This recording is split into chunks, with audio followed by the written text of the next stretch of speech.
Alright, so this slide is about project description.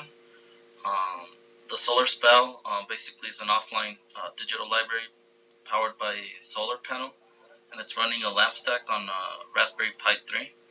It's primarily used in rural Pacific Island schools, and there are about 200 devices in field operation right now, and there's about 150 units more that are going to be scheduled to deploy in October of this year, so in a couple weeks. Um, the SolarSPELL basically allows students in areas without internet access to access offline libraries in order to complete school assignments. So what the SolarSPELL team is currently in need of enabling a feature so they can track digital content use. So our team will implement this feature so it includes information such as content accessed, the number of times each piece of content was accessed, and what device was used to access the content. Currently, each SolarSPELL is equipped with a 64 gigabyte SD card, and the current software is taking about 50 gigabytes of that space. So it's going to leave us with more than enough room to achieve this task. The goal is to have daily tracking goals that will be aggregated into a monthly log file as part of the shutdown process before the unit is powered off each day. And periodically, a teacher or administrator will physically access these SolarSPELL units, and they'll be able to access the logs by navigating to a web page to provide the information desired of the unit's usage information. The download page will need to be accessible via any device that has Wi-Fi capabilities and can either be a Android or an Apple device. They should be able to download the file in CSV format, and it will also provide a graphic visualization of the usage data, either by pie or bar chart.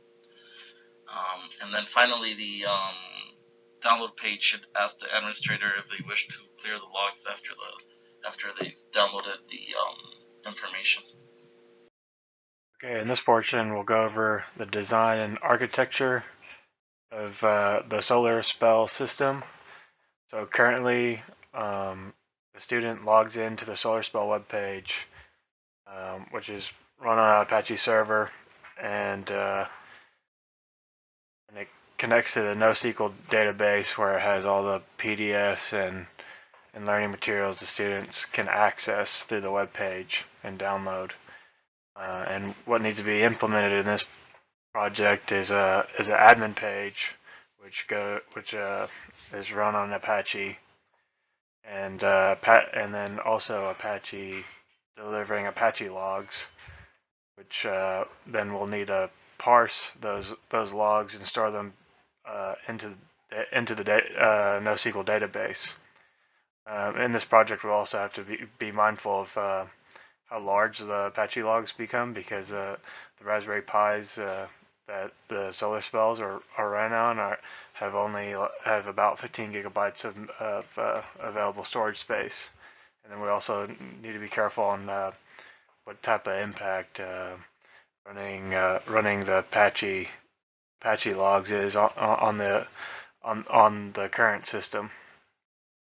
So once we parse and store the Apache logs, that data will be served into the admin page, and there might be graphic visualizations, some sort of GUI, and then also the instructor or the SolarSPELL researcher can be able to go to this admin page and download the CSV file to bring back and do some analysis on how people are using the SolarSPELLs out in the actual field.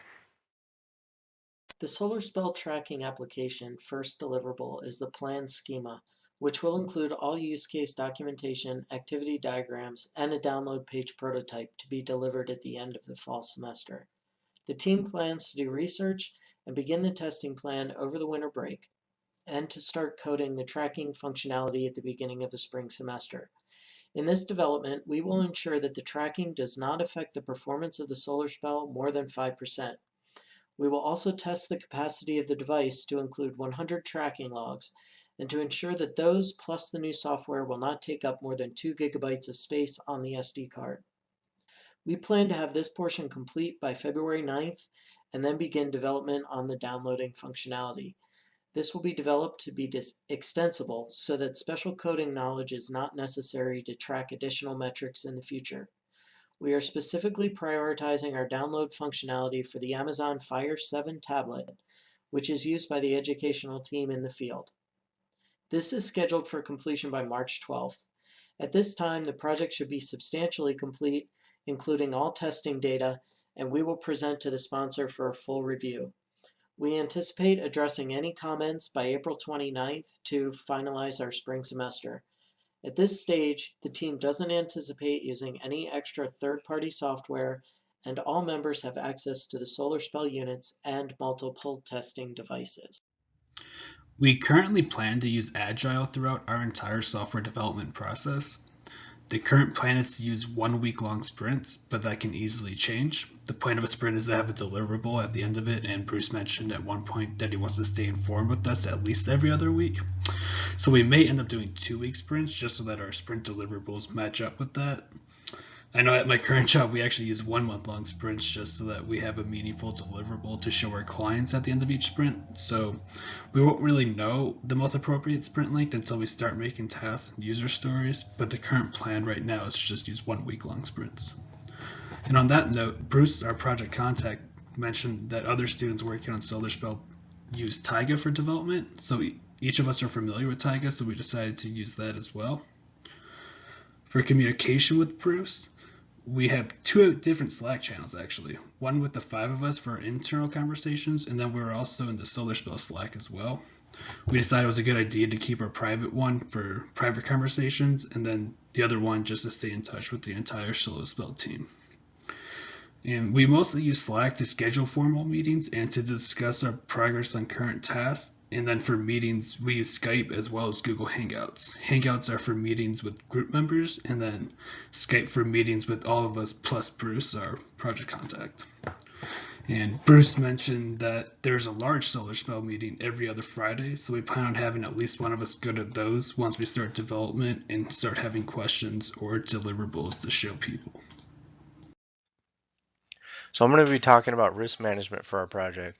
So one of the risks for our project is receiving feedback from our project sponsor within an amount of time that will allow us to make any changes we need to the project to keep on our current schedule. One of the ways we can mitigate this is to just maintain a constant communication with our project sponsor during review periods, and also make sure that our meeting minutes are up to date and detailed so that our team and our project sponsor can go back and review the meeting minutes in case there's any confusion. So another problem we might have is a lot of our team is in different time zones and we work at different times, so it'll be a little bit hard to meet synchronously with each other. So one way to mitigate that is to maintain a Google Calendar so that we can find times where we can all meet and we'll be reminded of those meeting times. And also just communicate asynchronously through Slack and email. So technically, one of the risks for a project is Apache logging. We're not 100% sure that that will work for us to be able to track what content is being accessed on the SolarSPELL unit. The problem with that might be that the performance is affected from the students and the teachers that are using the SolarSPELL unit while Apache logging is turned on. So we'll, and also it might take up too much storage space. The log files might take up too much storage space. So we might have to look for other options, and we're going to be investigating that immediately to see if we need to find other options. One more problem, technical problem that we might have is that there's different types of devices that are being used. So we'll need to test on different devices. The good thing is we It's just a website we need to make for the teachers to access. So as long as we make the website adaptive and responsive to different screen sizes, it should work on multiple devices. Plus, we do have access to different devices to test on to ensure that it's working properly.